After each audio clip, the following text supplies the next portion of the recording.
আসসালামু আলাইকুম বন্ধুরা, কেমন আছো? আজকে রান্না করব বোনা খিচুড়ি। দেখো এখানে খেসারির ডাল আর মসুরের ডাল আর পোলাওর চাল দিয়ে আর হচ্ছে কোয়েল পাখির ডিম। তো এখানে আমি সবজিগুলোকে কেটে নিচ্ছি। এই যে পটল, গাজর, আলু, ভেন্ডি, টমেটো দিয়ে আজকে খিচুড়ি রান্না করবো। এই যে সব কিছু কেটে নিয়েছি। তো এই যে কেটে ধুয়ে নিয়েছি, ডিমগুলো সিদ্ধ দিয়ে দিয়েছি। তো ডিমগুলো সিদ্ধ করে ধুয়ে নিব। আর এদিকে চাউলও ধুয়ে নিয়েছি। তো এদিকে আমি কোয়েল সবজিগুলোকে একটু সাদা তেল দিয়ে ভেজে নেব। তো তেল দিয়ে দিয়েছি লবণ। প্রথমে আমি আলুগুলোকে দিয়ে দিচ্ছি, দিয়ে দিলাম গাজর। তো আলু গাজর দিয়ে একটু ভাজা ভাজা করে নেব। দিয়ে দিলাম সামান্য একটু হলুদের গুঁড়া। তো এখন দিয়ে দিচ্ছি আমি পটল।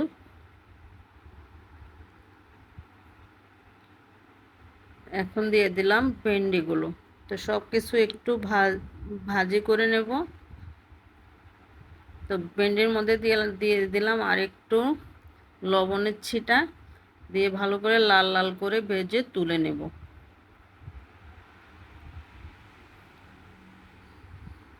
এই যে পটল সবজিগুলো ভাজা হয়ে গেছে, এখন আমি একটা বাটিতে তুলে নিচ্ছি। এদিকে কোয়েল পাখির ডিমগুলো ছিলে নিয়েছি আমি। তো এগুলোকে ভাজা ভাজা করে নেব, একটু হালকা করে ভেজে নেব, বেশি ভাজবো না। এই যে একটা কড়াইতে দিয়ে দিয়েছি আমি সরিষার তেল।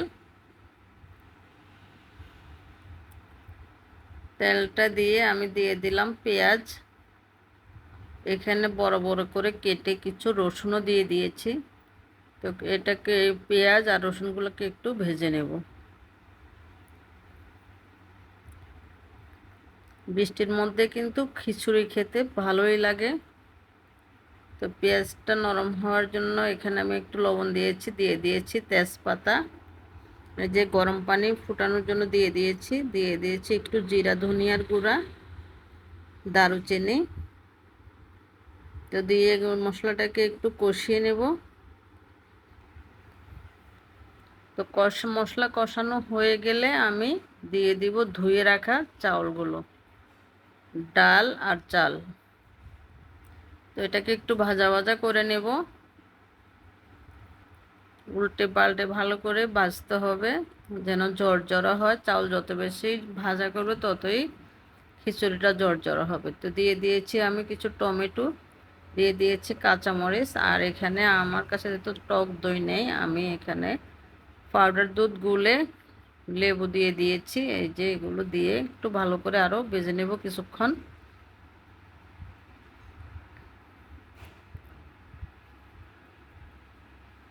তো এখন আমি দিয়ে দেব পানি। দুধ দিয়ে আর কতক্ষণ নেড়ে চেড়ে আমি ভালো করে চালগুলোকে ভেজে নেব।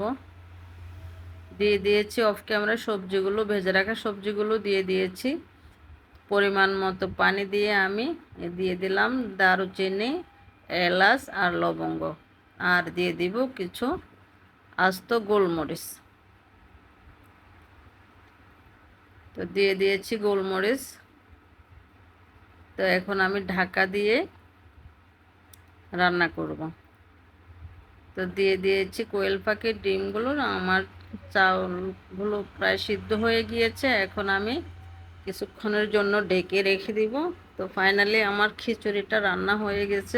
অসাধারণ স্বাদ হয়েছে, কি বলবো। আমি তোমাদেরকে খাওয়াইতে পারলে বুঝতে পারতাম যে কেমন মজা হয়েছে। এভাবে তোমরা একবার হলেও করে খাবে সবজি খিচুড়ির সাথে কোয়েল পাখির ডিম। তো কেমন লাগলো তোমাদের? যদি ভালো লাগে প্লিজ ফলো দিয়ে সাথে